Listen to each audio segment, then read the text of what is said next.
chers téléspectateurs de la radio-télévision Canal de Vie. Nous vous aimons de l'amour du Seigneur et nous vous souhaitons la bienvenue au cours de ce partage de la parole de Dieu que nous allons effectuer ensemble. Bien-aimés dans le Seigneur, ma sœur et mon frère, le Seigneur est béni ce matin, le Seigneur est loué parce qu'il a permis que nous qui sommes ses enfants, nous puissions être ensemble afin de connaître quelle est sa pensée sur nos vies, quelle est sa pensée sur cette année que nous sommes en train de terminer, quelle est sa pensée sur l'année 2015 qui est en train de venir. C'est ainsi que partageons la parole de Dieu avec vous, par la grâce que le Seigneur nous fait, bien entendu. Nous avons un thème qui va vous intéresser pour autant parce que vous avez des prévisions, vous avez préparé que l'année 2014 soit pleine de succès, mais au mois de décembre déjà, quand vous faites le bilan, vous constatez que tout n'a pas marché comme vous le vouliez. Ainsi, nous allons vous parler de la traversée avec comme thème central et le sous-thème que nous prenons ce matin, c'est la traversée, sa préparation et les conséquences. Et pour bien commencer, nous allons lire notre premier livre dans la Bible, Josué chapitre 1er, à partir du verset 11, où on lira uniquement le verset 11. C'est Josué, je vais même commencer à partir du verset 10, c'est Josué qui parlait aux officiers qui géraient le peuple de Dieu. Il leur dira ceci: parcourez le camp et voici ce que vous commanderez au peuple. Préparez-vous des provisions, car dans 3 jours, vous passerez ce Jourdain pour aller conquérir le pays dont l'Éternel, votre Dieu, vous donne la possession. Bien-aimés, écoutez l'ordre que Josué donne. Il la donne aux responsables du peuple. Il la donne aux officiers qui étaient en train d'encadrer le peuple de Dieu, qui était sous la charge de Josué, parce que la promesse était qu'ils puissent partir de la rive où ils étaient, du côté de Jourdain, pour aller à l'autre côté du Jourdain, pour conquérir la terre que Dieu, leur Dieu, notre Dieu, ton Dieu et mon Dieu, a promis de leur accorder. Et le Jourdain, quand vous suivez un peu de géographie, vous allez constater que ce Jourdain, c'est un fleuve qui est barricadé sur ses 2 rives. Ses bords ne sont pas des plaines, ses bords ne sont pas des plages bien dessinées, mais c'est comme des plateaux, c'est comme une muraille pratiquement, et ces rives constituaient une barrière pour protéger la ville où étaient les enfants de Dieu, qui devraient maintenant traverser pour aller de l'autre côté. Et Josué leur dit: allez parcourir le camp et annoncer au peuple, ils doivent se préparer des provisions. C'est ainsi que nous vous avons dit, le sous-thème que nous traitons, c'est la préparation et les conséquences d'une traversée. Et quand vous voulez traverser une rivière, il faut vous préparer. Il faut vous dire, est-ce que nous sommes à mesure de traverser cette rivière? Ça nous prendra combien de temps? Et si ça doit nous prendre beaucoup de jours, prenons que nous ayons à traverser l'océan Atlantique d'un bout à l'autre, soit que nous partions de l'Afrique du Sud, du Cap de Bonne-Espérance, jusque en Afrique du Nord. Combien de jours ça peut nous prendre? Il nous faut alors des prévisions. Et quand nous faisons nos prévisions, il faut savoir, est-ce que nous avons une barque qui va contenir le nombre que nous sommes? Est-ce que nous avons des pagaies qui vont fonctionner normalement? Est-ce que les pagayeurs eux-mêmes, ils sont-ils prêts? Ils sont en forme? Ne sont-ils pas malades? Ils vont faire un bon travail. Et quand nous serons en plein milieu de notre traversée, quand nous serons en plein milieu de la rivière, est-ce qu'un animal féroce ne peut-il pas surgir? Comment allons-nous faire face à cet aléa de notre voyage, de notre traversée? Est-ce que nous avons une machette? Est-ce que nous avons une lance? Ou bien est-ce que nous avons un fusil pour gibier? Donc tout ça, ça entre dans ce que nous appelons les prévisions. Et aussi, parce que le voyage peut vous prendre beaucoup de temps, il faudrait que vous ayez de la nourriture pour soutenir le corps, qu'il ait suffisamment d'énergie afin de faire le travail, de pagayer, de faire le travail, de faire face au flot, de faire face aux vagues, peut-être à la tempête qui pourra se lever pendant votre traversée. Il faudrait aussi, dans cette préparation, que vous puissiez savoir quelle est la profondeur exacte de la rivière que nous sommes en train de traverser. Donc nous devons être nourris de toutes ces connaissances-là afin que notre traversée se fasse sans difficulté, que la traversée se fasse pour réussir à aller de l'autre côté. Par exemple, cette année 2014 est en train de se terminer, votre bilan a été négatif.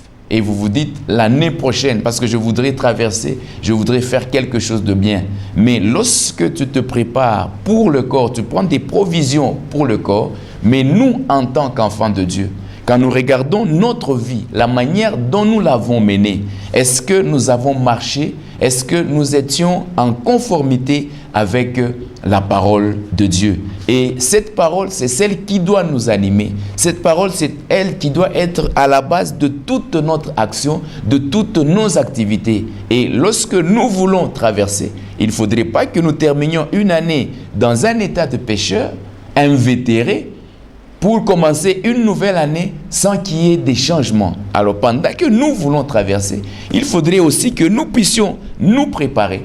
Et je voudrais ici qu'on se réfère encore un peu à la parole de Dieu, voir ce que Josué a dit aux officiers et ce que Jésus lui-même va dire aux apôtres qui étaient avec lui. À un certain moment, c'était une journée trop chargée pour eux. Ils ont travaillé depuis le matin. Et quand vous lisez la Bible dans Matthieu au chapitre 8, ici je vais juste commencer à partir du verset 18, vous allez remarquer que Jésus et les apôtres ont travaillé et puis vers le soir, on va leur amener beaucoup de malades, beaucoup de personnes qui étaient possédées. Ils ont chassé les démons, ils ont guéri les malades, ils ont prié pour les gens, ils ont partagé la parole. À un certain moment, ils se fatiguent et Jésus leur dira, nous sommes là dans Matthieu chapitre 8, le verset 18, Jésus, voyant une grande foule autour de lui, il donna l'ordre de passer à l'autre bord. Écoutez, pourquoi Jésus a demandé qu'ils puissent passer à l'autre bord?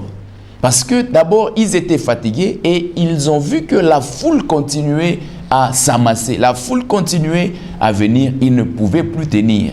Et toi aussi, tu regardes les problèmes, tu regardes les difficultés, tu regardes même le nombre de tes adversaires, le nombre des personnes qui te font des problèmes, qui te font travailler sans relâche. Tu te dis, je suis fatigué. Est-ce que je ne peux pas traverser pour que l'année 2014 qui se termine soit vraiment différente de l'année 2015? Mais comme l'ordre est venu du Seigneur, il demande, vas-tu traverser d'une année à une autre sans que tu ne te sanctifies, sans que tu ne te sois réellement converti, sans que tu ne te sois réellement repenti?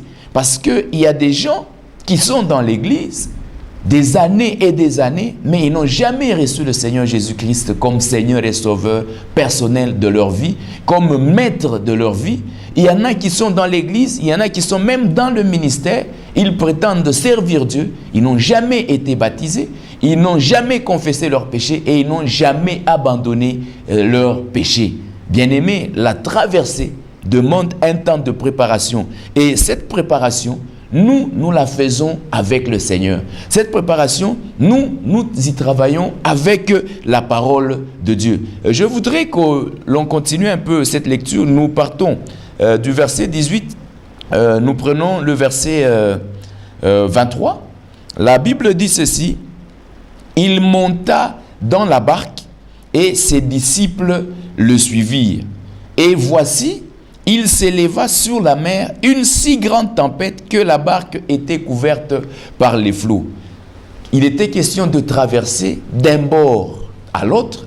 Il est question maintenant de terminer une année pour affronter une année nouvelle. Il faut aller dans la barque. Et ici, nous allons prendre la barque comme l'église. Nous devons traverser tout en étant dans l'église.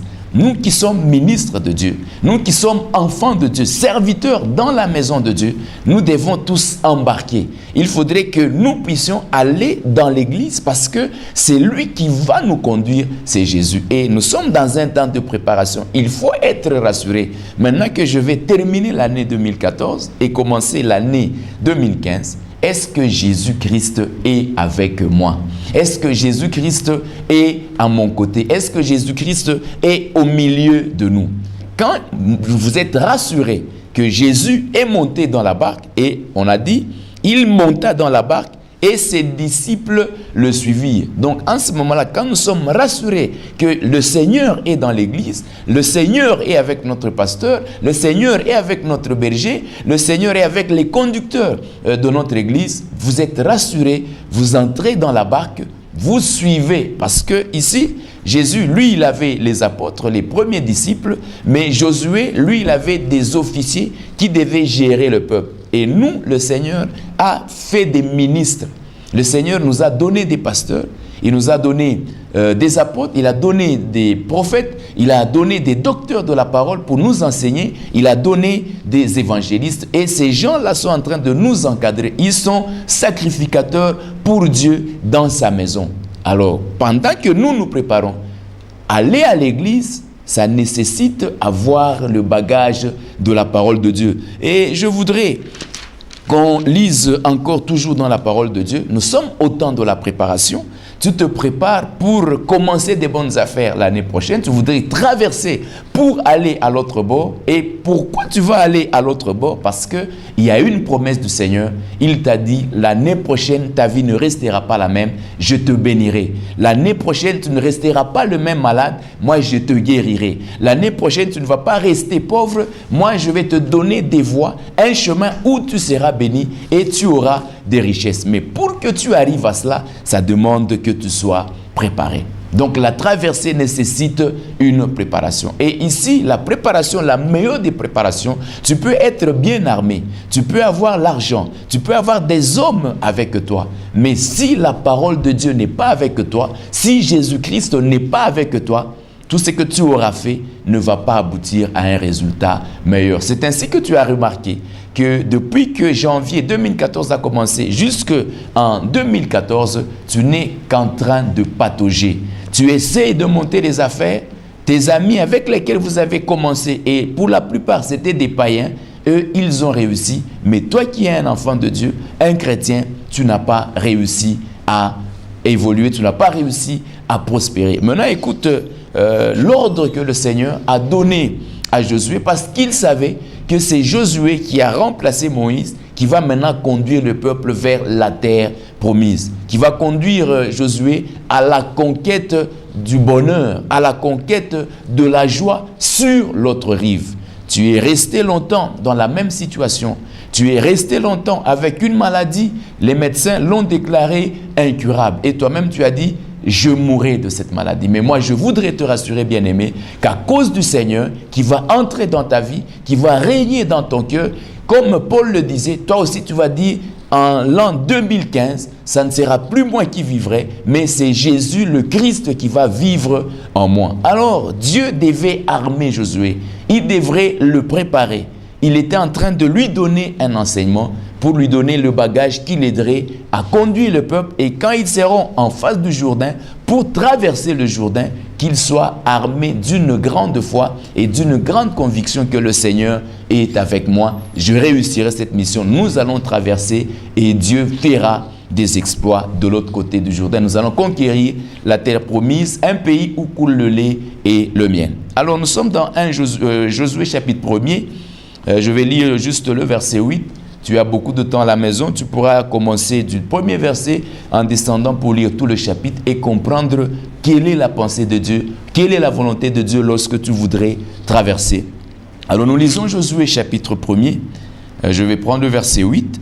« Que ces livres de la loi ne s'éloignent pas de ta bouche, mais dites-le jour et nuit pour agir fidèlement selon tout ce qui est écrit.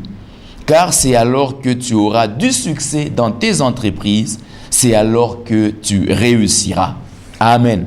Bien-aimé, écoute, Tu es en train de projeter des affaires, tu es en train de projeter un ministère puissant, tu es en train de projeter une vie chrétienne remplie de bonheur, remplie de succès, remplie de gloire. Tu voudrais avoir la puissance de Dieu. Tu es en train de projeter un voyage qui peut bénir ta vie, qui peut changer la situation dans laquelle tu te retrouves aujourd'hui. Tu es en train de projeter une santé de fer pour l'année 2015. Donc, tu es en train de traverser de l'année 2014 qui n'a pas été vraiment brillante pour toi et tu voudrais que l'année 2015 le soit. Et je voudrais te rassurer que pour Dieu, le temps ne va pas s'arrêter.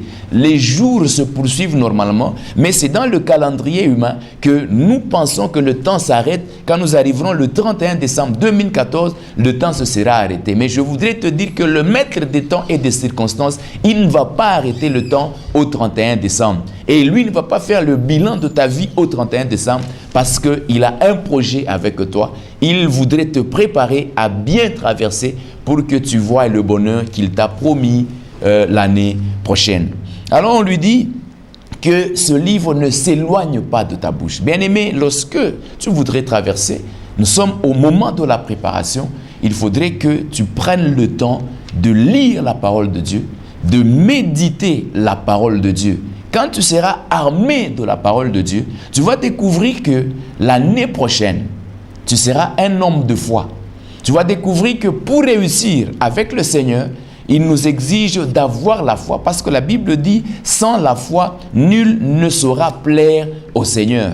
Et sans la foi, tu ne peux rien entreprendre. Sans la foi, tu ne peux rien réussir. Écoute, bien-aimé, que ce livre de la loi, comme on le disait à Josué, qui voulait traverser un jour avec le peuple de Dieu, toi aussi, médite un peu la parole de Dieu. Tu as été un chrétien, tu as été peut-être un serviteur de Dieu.